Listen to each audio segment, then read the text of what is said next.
ಭಾರತ ಸರ್ಕಾರದ ರಾಷ್ಟ್ರೀಯ ಆವಿಷ್ಕಾರ ಅಭಿಯಾನದಿಂದ ಸ್ಫೂರ್ತಿಯನ್ನು ಪಡೆದು ಉತ್ತರ ಕನ್ನಡ ಜಿಲ್ಲೆಯ ಭಟ್ಕಳ ತಾಲೂಕಿನ ಸರಕಾರಿ ಹಿರಿಯ ಪ್ರಾಥಮಿಕ ತೆಂಗಿನಗುಂಡಿ ಶಾಲೆಯ ವಿದ್ಯಾರ್ಥಿಯಾದ ನಾನು ಪುನೀತ್ ವೆಂಕಟೇಶಗೌಡ ನನ್ನ ಸಹಪಾಠಿಗಳೊಂದಿಗೆ ನಮ್ಮ ಶಾಲೆಯ ಶಿಕ್ಷಕರ ಮಾರ್ಗದರ್ಶನ ಪಡೆದು ನೀರಿನಲ್ಲಿ ಚಲಿಸುವ ವಾಟರ್ ಬೈಸಿಕಲ್ ಅನ್ನು ಸಂಶೋಧನೆ ಮಾಡಿದ್ದೇವೆ.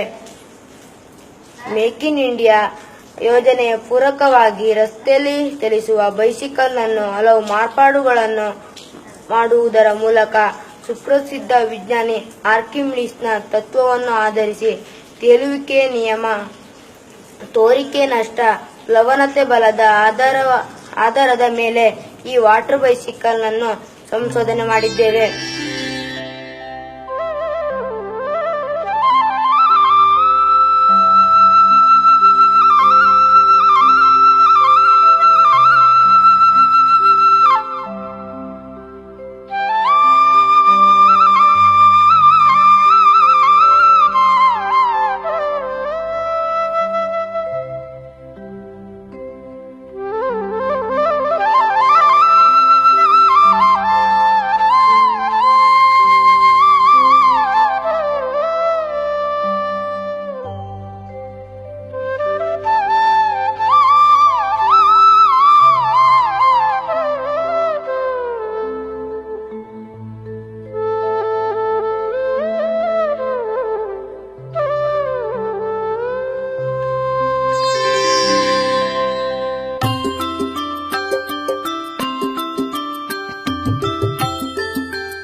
ಸ್ವಚ್ಛ ಭಾರತ್ ಅಭಿಯಾನಕ್ಕೆ ಬೆಂಬಲವಾಗಿ ನಿಂತ ಈ ವಾಟರ್ ಬೈಸಿಕಲ್ಗೆ ಮುಂಭಾಗದಲ್ಲಿ ಜಾಳಿಗಳನ್ನು ಜೋಡಿಸಿ ನದಿ, ಕೆರೆ, ಹೊಳೆಗಳಲ್ಲಿರುವ ಕಸ ಕಡ್ಡಿಗಳನ್ನು ತಂದು ತೀರದಲ್ಲಿ ಸ್ವಚ್ಛಗೊಳಿಸಬಹುದು.